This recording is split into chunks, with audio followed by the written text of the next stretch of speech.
নমস্কাৰ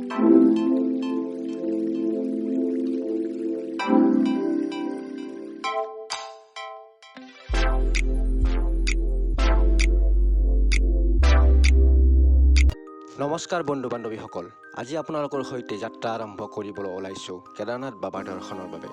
আহক তেনেহ'লে গৌৰীকুণ্ডৰ পৰা খোজকাঢ়ি কেদাৰনাথ বাবালৈ যাত্ৰা আৰম্ভ কৰোঁ। প্ৰকৃতিৰ সৌন্দৰ্যতাৰ মাজেৰে আমি দিনৰ প্ৰায় 3টা বজাত গৌৰীকুণ্ডৰ পৰা কেদাৰনাথ ধামলৈ বুলি যাত্ৰা আৰম্ভ কৰিলোঁ। গৌৰীকুণ্ডৰ পৰা কেদাৰনাথ ধামলৈ দূৰত্ব প্ৰায় 18 কিলোমিটাৰ। অশেষ ভক্তৰ সৈতে আমিও লাহে লাহে কেদাৰনাথ বাবাৰ ধামলৈ বুলি যাত্ৰা আৰম্ভ কৰিলোঁ। অশেষ ভক্তই আমাৰ দৰে খোজকাঢ়ি বাবাৰ দৰ্শনৰ বাবে আগবাঢ়িছিল। তাৰে কিছু সংখ্যকে ঘোঁৰা নতুবা খচ্চৰৰ পিঠিত আৰু কিছুমানে ডলা আৰু কিছুমানে মানুহৰ পিঠিত, যাক পিঠু বুলি কোৱা হয়, তেনেদৰে বাবাৰ দৰ্শনৰ বাবে আগবাঢ়িছিল। প্ৰকৃতিৰ অনেক সৌন্দৰ্যতাৰ মাজেৰে লাহে লাহে আগবাঢ়ি আমি প্ৰায় 10 ঘণ্টা মূৰত বাবাৰ পবিত্ৰ ভূমিত উপস্থিত হৈছিলোঁহি। ৰাতি অৱশ্যে আমি 1 বজাত বাবাৰ পবিত্ৰ ভূমি পাইছিলোঁ আৰু এয়া হৈছে ৰাতিপুৱা 5 বজাৰ বাবাৰ পবিত্ৰ ভূমি কেদাৰনাথৰ দৰ্শন।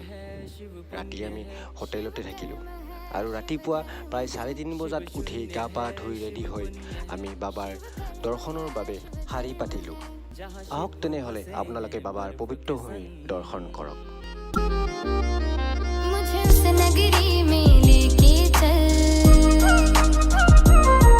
तेरे हाथ में मेरा हाथ हो और मंजिल केदारनाथ हो। तेरे हाथ में मेरा हाथ हो और मंजिल केदारनाथ हो।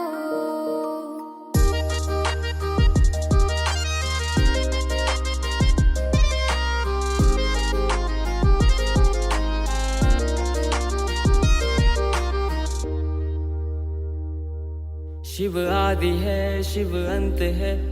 যেতিয়া আমি বাবাৰ পবিত্ৰ ভূমিত উপস্থিত হৈ প্ৰথমবাৰৰ বাবে মন্দিৰটো দেখিছিলোঁ, নাজানো কিয় আমি আটাইকেইজনৰ চকুৰ পৰা চকু পানী ওলাইছিল। হয়তো এয়া বাবাৰ প্ৰতি থকা ভাল পোৱা, শ্ৰদ্ধা নতুবা আবেগ।